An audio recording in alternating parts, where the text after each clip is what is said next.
Olá, galera! Nessa videoaula, vamos abordar a origem, as características, as funções e os tipos dos tecidos epiteliais. Origem. Voltando um pouco na nossa origem embrionária, vamos ver que o tecido epitelial vai nascer junto com todos os outros, mas vai desempenhar funções de revestimento e glandulares. O zigoto surge a partir do processo de fecundação. Daí essa célula começa a sofrer divisões sucessivas, formando um conjunto denominado mórula. A partir desse ponto, o processo continua e terá a formação de 3 folhetos embrionários, como podemos observar na imagem: o ectoderma, o mesoderma e o endoderma. O tecido epitelial vai ter as 3 origens embrionárias. Dependendo de onde ele se encontra e qual a função exercida em nosso organismo, a origem embrionária dele será distinta. Exemplo: o ectoderma origina o revestimento da superfície externa e interna, o endoderma o revestimento interno dos tratos digestório e respiratório, e o mesoderma do mesotélio e endotélio.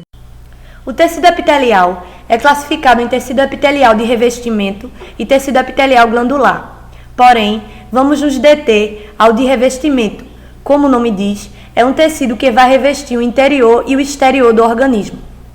O tecido epitelial de revestimento tem como característica básica a justaposição das suas células, ou seja, uma célula é muito próxima da outra, consequentemente, com pouca substância intercelular. É um tecido avascular. Daí surge a pergunta: como ele vive se não tem vasos sanguíneos? Todo tecido epitelial está ligado a um tecido conjuntivo. Daí, esse tecido conjuntivo, através de difusão, nutrirá esse tecido epitelial. A lâmina basal faz a aderência entre as células epiteliais e as conjuntivas. No geral, as funções são de revestimento interno e externo, proteção, absorção de substâncias, transporte e percepção de sensações. Em histologia, a forma determina a função. Quando vemos um tecido formado apenas por uma camada de células, notamos que isso facilita a passagem de substâncias de um lado para o outro. Esse é dito simples. Já quando o tecido é formado por várias camadas de célula, tem por função proteger o animal. Esse é dito estratificado. Vamos olhar os tipos de epitélio simples. O primeiro deles é o simples pavimentoso. Suas células são células achatadas, semelhantes a um piso ou azulejo. Ele tem apenas uma camada de células, a lâmina basal logo em seguida, e o tecido conjuntivo, como vemos na imagem. Temos como localização o revestimento de vasos, endotélio, que é o epitélio que reveste os vasos, revestimentos das cavidades pericárdicas, revestindo o coração, pleura, que reveste o pulmão, e peritônio, que reveste o estômago.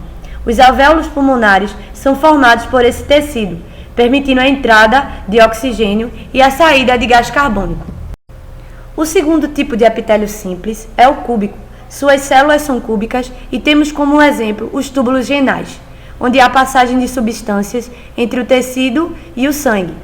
Outros exemplos é o revestimento externo do ovário, ductos de glândulas e folículos tireoidianos. O terceiro epitélio é o cilíndrico, também chamado de prismático ou colunar. Um exemplo é o revestimento do intestino, que tem por função a absorção de substância.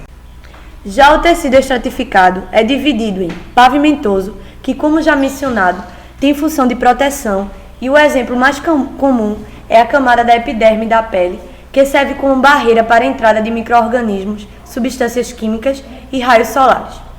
Esse tecido é subdividido em tecido epitelial, estratificado, pavimentoso queratinizado, com a presença de queratina, que é uma proteína impermeabilizante que evita a saída de água, tornando o ambiente seco.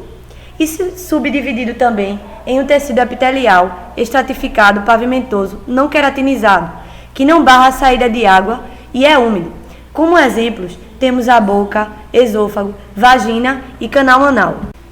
Outro tipo de tecido estratificado é o cúbico, presente nas glândulas sudoríparas e em folículos ovarianos em crescimento.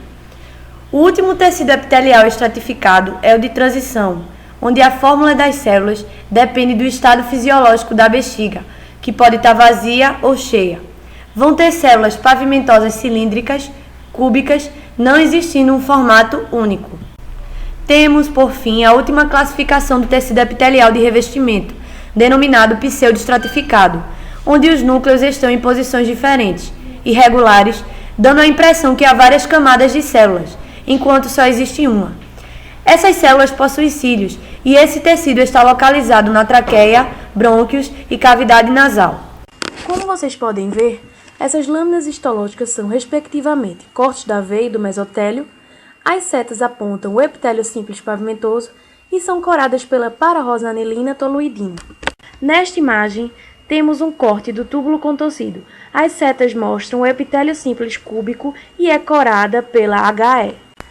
Esta lâmina mostra um corte do intestino. As setas apontam para o epitélio simples cilíndrico e também é corada pela HE. Esse é o epitélio estratificado pavimentoso, como identificado na região A, e é queratinizado, pois há presença de queratina, como mostra na região B, e também é corado pela HE. Essa lâmina mostra um corte do esôfago e as setas apontam seu epitélio estratificado pavimentoso e também foi usado a HE para corar. Essa lâmina traz o corte dos túbulos seminíferos e as setas apontam para as células cúbicas, que formam o epitélio estratificado cúbico. Temos, respectivamente, cortes da bexiga e do uréter, com seu epitélio de transição apontado, e vemos células com vários formatos. Essas lâminas também são coradas pela HE. Nesta última lâmina, vemos o corte da traqueia, e vemos seu epitélio pseudoestratificado. Notamos que parece haver mais de uma camada de célula, enquanto há apenas uma, corado também pela HE. Bom, pessoal, ficamos por aqui. Obrigado pela atenção e até a próxima.